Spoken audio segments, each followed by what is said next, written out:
Buenas tardes. ¿Listos para una presentación más? Gracias a Lande por la oportunidad.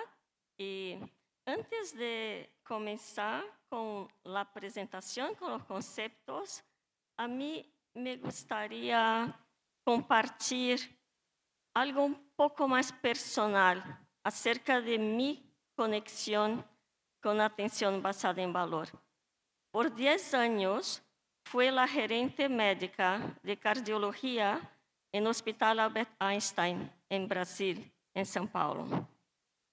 Pero mi jefe, el doctor Miguel Sendoroglu, surgió con un desafío aún mayor, que era salir para una gerencia de práctica médica, pero también con todos los programas estratégicos.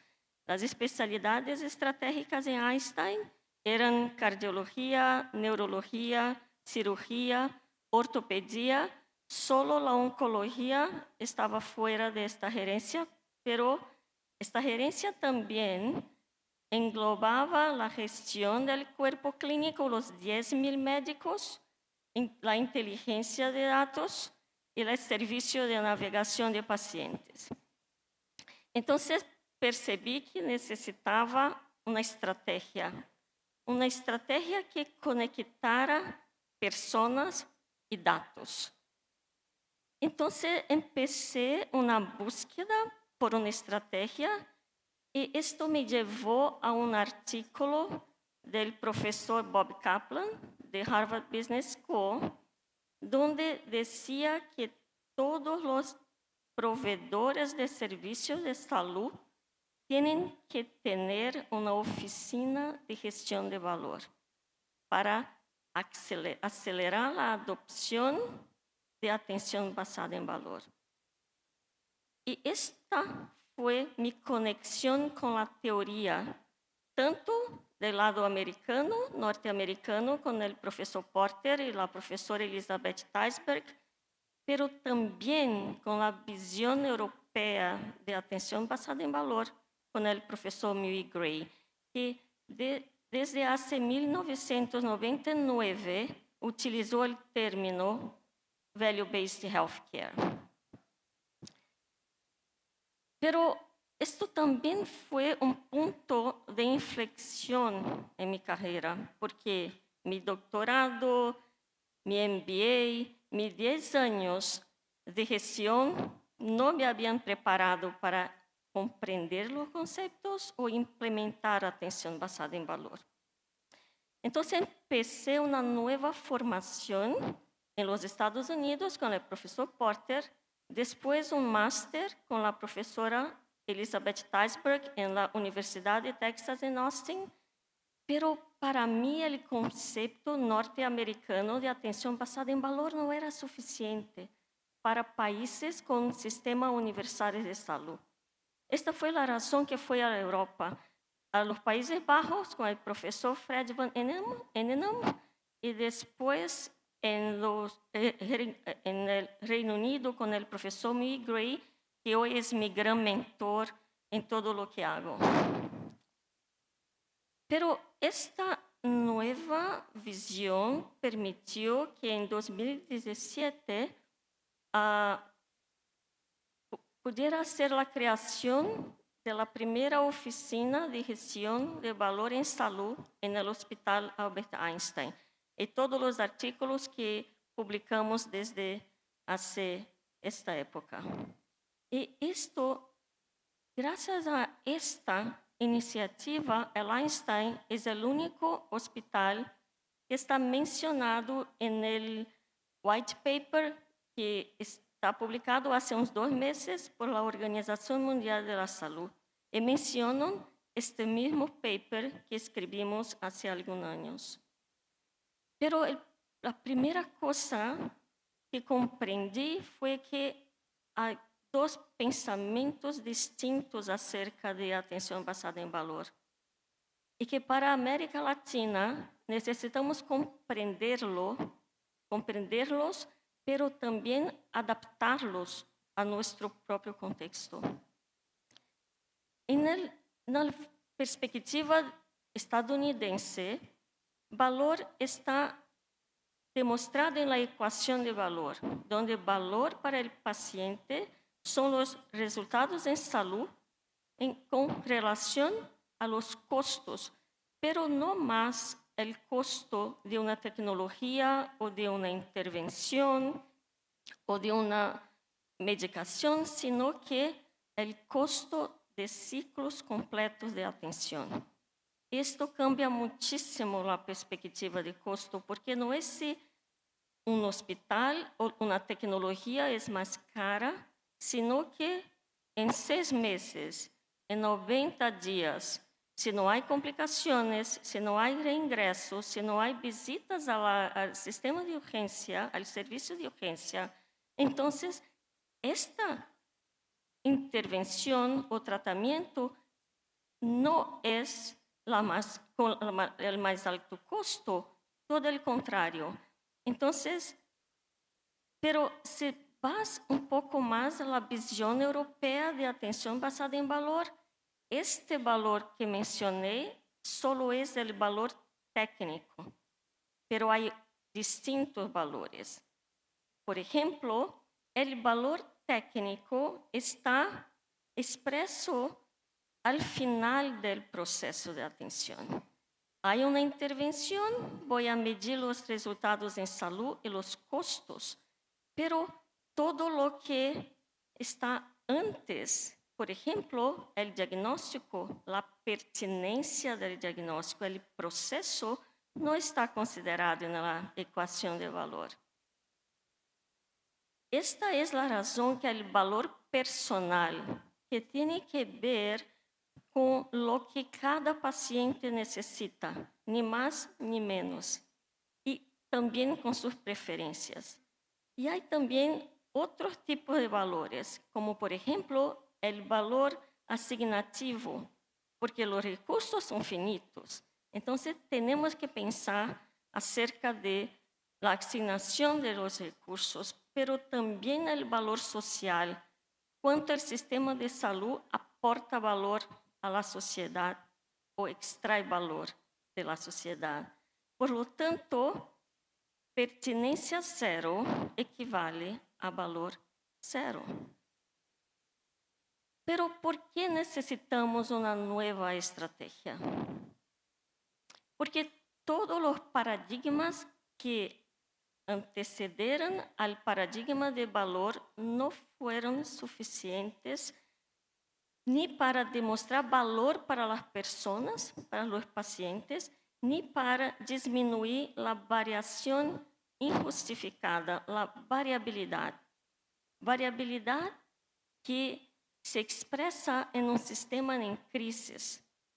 En todo el mundo tenemos 3 crisis. Una crisis que es de valor, que es una creciente desconexión entre los resultados en salud y lo que gastamos con el sistema de salud. Hay una desconexión entre la evidencia, porque el conocimiento se incrementa cada día, pero no se refleja en la práctica médica. Y una crisis de propósito, que es una creciente desconexión entre lo que lleva a los profesionales al sistema de salud y lo que hacen en la práctica del día a día. El volumen, que muchas veces es mucho más valorado que los resultados. Entonces, el síntoma de estas crisis es la variabilidad. Variabilidad de práctica, variabilidad de resultados en salud, variabilidad de costos. En todos los países. Vean, por ejemplo, en Suecia, una variación de 36 veces en una cirugía muy sencilla, que es la cirugía de catarata. Pero sabemos que la variabilidad es parte de nuestro sistema, pero la variabilidad injustificada, que es la que no se puede explicar con base en las preferencias o las necesidades de los pacientes. Esta sí tenemos que disminuir. Entonces, el profesor Miguel Gray nos incentivó a publicar el primer atlas de variación o variabilidad en salud de Brasil. Y vean lo que encontramos. Por ejemplo, en accidente cerebrovascular, vean que en la parte más blanca del mapa no hay un paciente, ninguno que recibió terapia de reperfusión para el tratamiento de la CV. Y vean el segundo mapa, donde no se recibe el tratamiento, la mortalidad es 34%. Entonces, tienes que elegir dónde tienes una CV en Brasil. Si lo tienes en el sur, 12% de riesgo. Si lo tienes en el norte, 34%. Pero también variabilidad en recursos. Por ejemplo, 5 veces la variación en tasas de hospitalización por insuficiencia cardíaca en Brasil. Los atlas no están puestos para dar respuestas, pero están para hacernos la pregunta que tenemos que responder como sistema. Esto es iniquidad. Entonces necesitamos un nuevo paradigma, que es el paradigma de valor. En este nuevo paradigma no es un proyecto, es una estrategia para cambiar la forma como se brinda y cómo se paga por los servicios de salud, pero con una medición sistemática de resultados en salud y costos. Es una nueva lógica. En esta nueva lógica tenemos que hacer una transición no más solo de volumen a valor, pero el desafío es cómo sostener valor con volumen. Porque hemos visto muchas organizaciones que empiezan con un piloto, pero las aseguradoras del gobierno no están impulsionando estas mismas organizaciones a sostener sus modelos. Entonces, volumen es muy importante. Entonces, es cambiar de volumen para valor con volumen. La otra lógica muy importante es la integración. La integración no solo de la atención, pero para hacer atención basada en valor, necesitamos integrar la información. Si no, no es posible la escalabilidad de los modelos. Hay 4 principios clave de atención basada en valor. El primer principio es que la lógica, el pensamiento tiene que ser cómo aportar más valor para las personas o para las poblaciones. Porque si el valor está conectado con la salud de las personas, el resultado estará para todo el sistema de salud. La medición sistemática de los resultados y de los costos, la reorganización de la atención para una atención alrededor de condiciones de salud o segmentos poblacionales, no más en torno a las especialidades. Y una transición a nuevos modelos de pago. Entonces, ¿por dónde empezar? Hay una agenda de valor que fue propuesta por el profesor Michael Porter y Thomas Lee en Harvard, donde el primer paso es exactamente organizar la atención de una forma integrada, medir de una forma objetiva el valor. No basta decir que yo aporto valor, tienes que demostrarlo. Cambiar los modelos de pago, pero en esta primera agenda solo se hablaba de pagos integrados, de bundles. Sabemos que no es así que va a seguir. El futuro será híbrido con una combinación de diferentes modelos, pero no más el fee-for-service puro o el pago global puro. sino que vamos a aportar métricas y, de alguma maneira, o pago terá que estar parte do pago conectado com estas métricas. Integrar e articular os diferentes serviços de saúde e expandir os serviços para garantizar o volume. Pero necessitas também uma plataforma digital para hacerlo e garantizar a sustentabilidade e a escalabilidade do modelo. Pero, mais recentemente, temos uma nova agenda de valor. Esta é a que seguimos em nossos projetos. É a agenda de valor do professor Paul van der Naat, de los Países Bajos. A mim me gusta muchísimo esta agenda porque empieza com os dados. Não é possível fazer redesenho da prática, da atenção, sem dados. Então, o número 1 é dados. Necessitamos medir. Pero necessitamos medir para melhorar. Esta é a ideia de añadir 4 novos elementos na agenda. O segundo é usar os dados. Usar para ciclos de melhora. Usar en la línea de frente para que los equipos clínicos puedan tomar decisiones mejores y alineadas con lo que necesitan los pacientes. Pero también necesitamos inversión en un nuevo modelo de educación, porque nosotros no conocemos los conceptos para cambiar la cultura. Y también no es suficiente solo uma plataforma digital. Necessitamos uma plataforma de aprendizaje, uma combinação entre os dados do mundo real, os resultados em saúde e os custos com as evidências científicas. Então, dados como o ponto de partida. E para isso, me gostaria de compartilhar 2 casos, 2 experiências de Brasil. Una en el sistema público y la otra en el sistema privado. Voy a empezar con Joinvasc, que publicamos en New England Journal Catalyst. Esta es una experiencia muy exitosa en atención basada en valor en el contexto del accidente cerebrovascular en Brasil. Pero ¿qué es Joinvasc?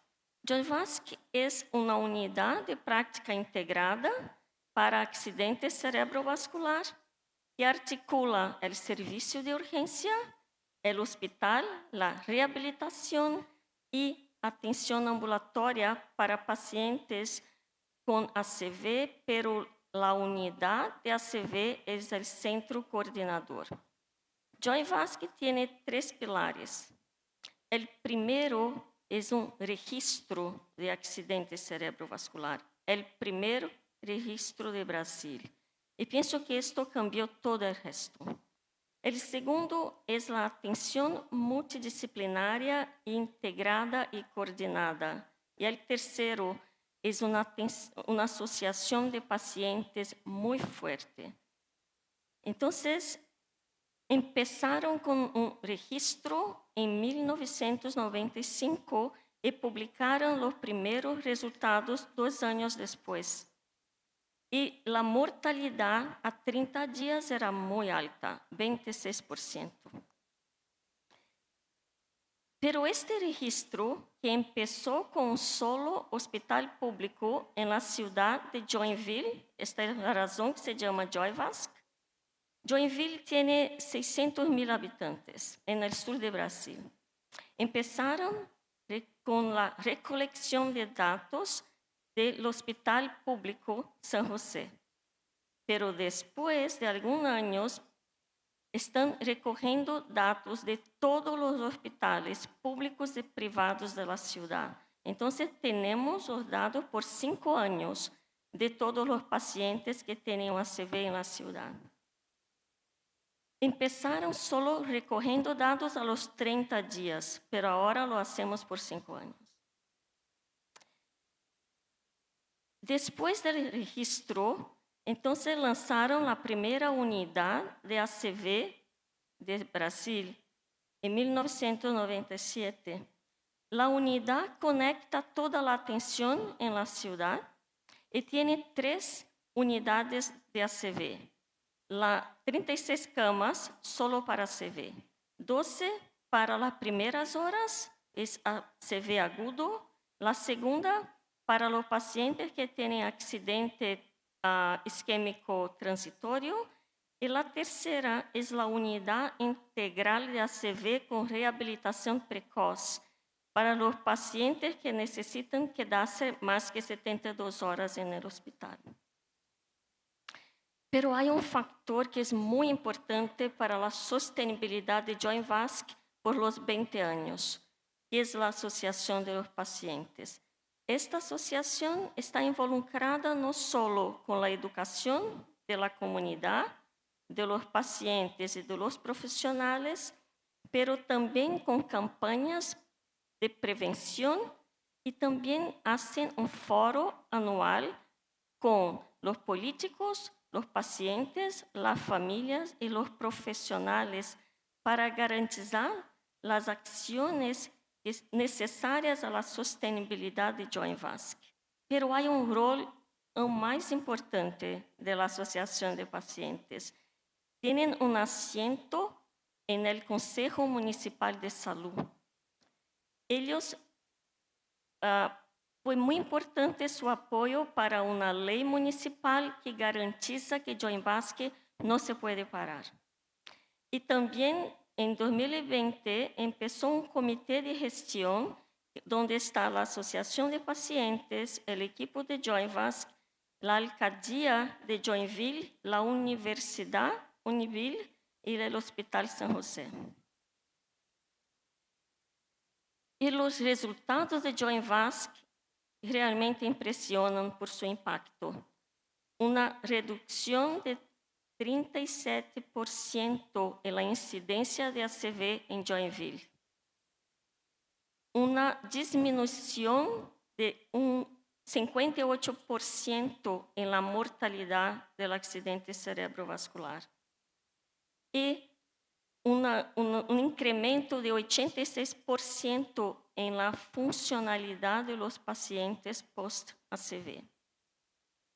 Y también se miden los costos con la metodología de microcosteo basada en actividad y tiempo por los 5 años, incluyendo los costos indirectos. Entonces pueden ver que la pérdida de productividad es el impulsor principal de costo para un paciente que tiene un ACV. Y esto sí es traducido como costo para el sistema, para la sociedad. Pero hay un dato que es muy importante, que tiene que ver con la unidad de ACV. La unidad de ACV es la que tiene el costo más bajo y los mejores resultados en salud. Porque un paciente que tiene un accidente cerebrovascular no necesita tecnología, necesita un equipo multidisciplinario, necesita rehabilitación precoz. Y es interesante que aunque 44% de la población de Joinville tenga un plan de salud, 83% si tienen un ACV van al hospital público, porque saben que es la mejor opción. Pero ¿a qué se deben los resultados de Joinvasc? Sí, es muy importante que haya un cuidado multidisciplinario con coordinación interinstitucional. Es muy importante que se haga la medición sistemática de los resultados y costos, pero también tiene que ver con la implementación de tecnologías basadas en evidencia. En Joinvasc, porque tenían los datos, convenceron a los gestores públicos a incorporar, por ejemplo, unidad de ACV, trombólisis endovenosa o trombectomía mecánica antes del Sistema Nacional de Salud. La adopción, por ejemplo, de la unidad ACV fue 15 años antes que estuviera disponible para el sistema de salud. La trombólisis 12 años antes y la trombectomía mecánica 11 años. Este es el poder de los datos. Todas las veces que tenían que hacer alguna solicitación a la gestión de salud regional, lo hacían con datos, y datos muy consistentes de gastos, de custos para ciclos completos de atención, no solo para una tecnología o una intervención isolada. Entonces, estos resultados están influyendo en las políticas de salud de Brasil. Por ejemplo, la trombectomía mecánica es dominante en todas las franjas, los grupos etarios de pacientes con ACV. Esto fue muy importante para que en 2023 el gobierno finalmente expandiera la trombectomía para los 12 hospitales capaces de hacerlo en Brasil. Esta es una experiencia muy exitosa en el sistema público, pero hay una pregunta que no tenemos respuesta. ¿Por qué no escala? ¿Por qué no hay como 12 Joint Vasc en Brasil? Hay solo uno. Hay que haber una estrategia más global en el sistema público para que esto pueda ocurrir. Está solo en una ciudad. Pero tenemos también una otra experiencia en el sistema privado. Esta es con Unimed. Unimed es una cooperativa médica de cerca de 6,000 médicos con una cobertura de 700,000 beneficiarios. Empezamos con un único hospital con un modelo de pago integrado para cirugía de columna, cirugía de descompresión. Lo hicimos para un ciclo de 90 días y el codiseño con los cirujanos, con el equipo multidisciplinario y con el equipo de Unimed. En este modelo hay un dashboard de valor, que es un panel de métricas con diferentes dimensiones de resultados en salud, como calidad de vida, como funcionalidad, dolor, experiencia y satisfacción, no con el servicio de salud, pero satisfacción con el resultado del tratamiento. Pero también impulsores de costo, como por ejemplo la duración de la estadía, visitas al servicio de urgencia o reingresos, y métricas de proceso. De estas métricas, que es el dashboard de valor, que alineamos con el equipo multidisciplinario, elegimos 4 métricas para el desempeño, para el pago por desempeño. Y aportamos 3% de bonificación para los cirujanos y los hospitales si al menos 80% de los pacientes estuvieron de acuerdo con las métricas del programa. También el hospital, como parte del riesgo compartido, el modelo incluyó la cobertura de complicaciones en el periodo de 90 días, que es del modelo de pago agrupado. Este es el resultado del piloto. Estamos como un año con este modelo. 75% con mejora en la funcionalidad, 83% con mejora del dolor, 100% de pacientes que están satisfechos con el resultado en salud. No tuvimos ninguna complicación hasta ahora y 100% de las cirugías ambulatorias. Pero los equipos en las 2 sesiones de conciliación tuvieron el 3% de bonificación. Pero solo organizar la atención alrededor de un episodio quirúrgico no es suficiente, pero es un buen punto de partida. Entonces, la Unimed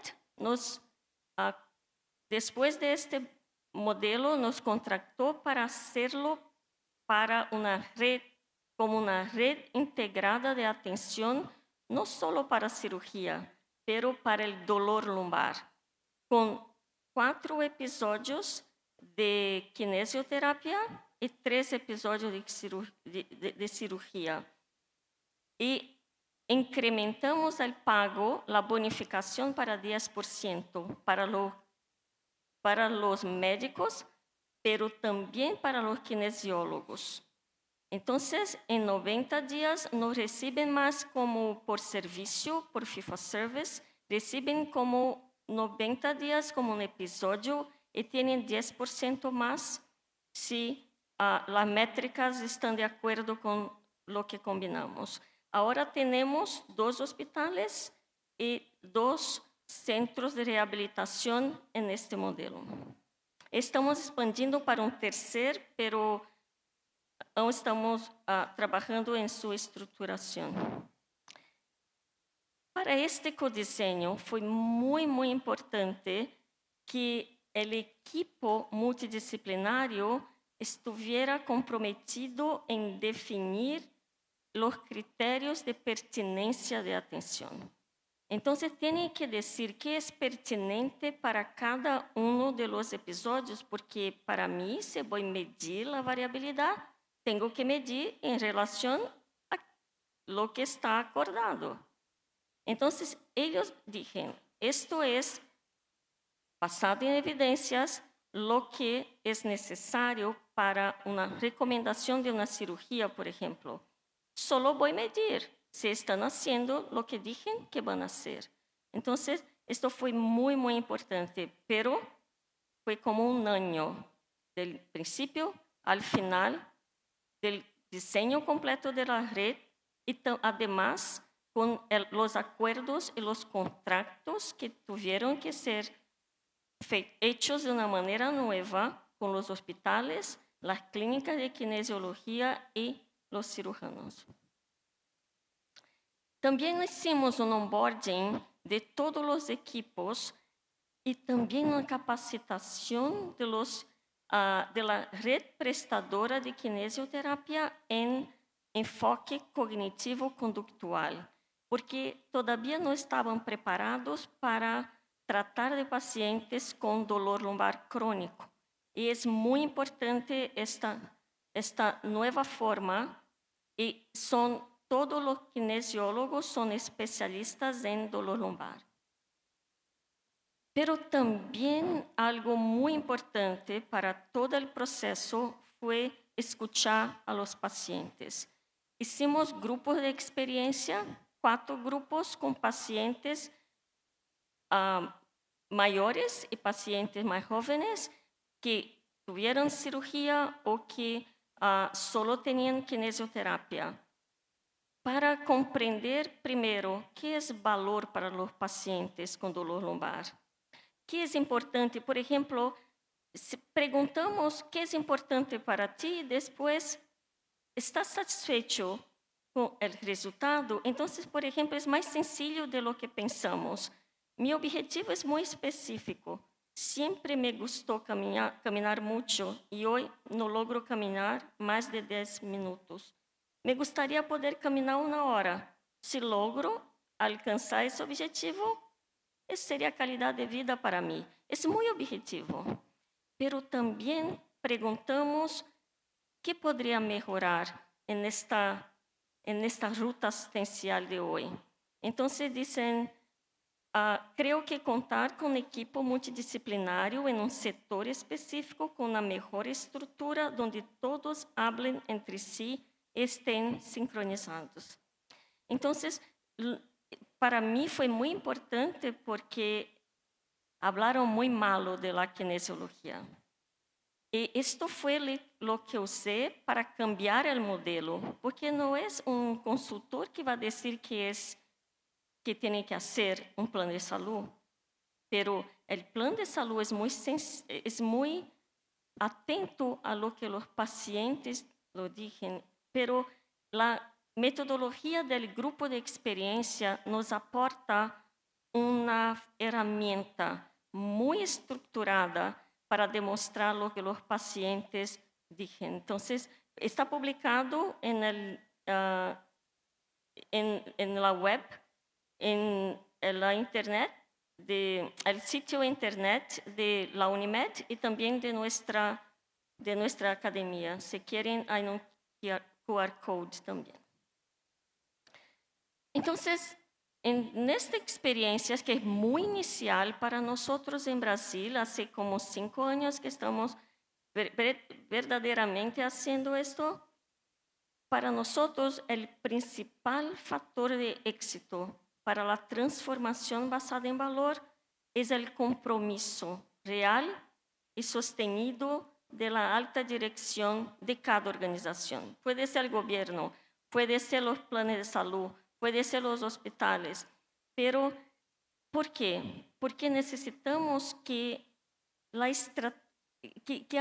haya una visión estratégica centrada en valor desde la alta dirección, que va a fomentar el cambio cultural, pero porque necesitamos inversiones en este nuevo modelo. No es espontáneo, no va a acontecer solo porque lo queremos. Entonces, para la transformación no ocurre sin algunas inversiones. Se requieren recursos para la capacitación de equipos. Se requieren recursos para el rediseño de procesos. No solo herramientas, pero tiempo de las personas. Se necesitan recursos para fortalecer la infraestructura, como una oficina de gestión de valor que va a apoyar la estrategia, la implementación y de alguna forma conectar las personas, los servicios y los datos. Pero también necesitamos tecnología de información y comunicación, porque necesitamos datos. Y necesitamos de proyectos de demostración como este. Y soy muy grata a UNIMED porque está haciendo inversiones en cambio no solo para la organización, pero también para los médicos y los demás miembros del equipo multidisciplinario. Entonces, dejo 2 reflexiones finales para ustedes. La primera es que construir la estrategia de atención basada en valor exige más que cambiar los indicadores. Exige cambiar mentalidades. Esto comienza si tenemos un lenguaje común, coherente, claro y centrado en lo que importa, que es la salud de las personas. No se puede centrar solo en el modelo de pago. Cuando empezamos un nuevo modelo, siempre empezamos con el modelo de atención. Después hablamos del modelo de pago que va a sostener el modelo de atención. Y por fin, la transformación no es responsabilidad de un sector, sí es un compromiso colectivo que solo se vuelve posible cuando la estrategia dialoga con la operación y cuando todos se reconocen como protagonistas del cambio. Muchas gracias.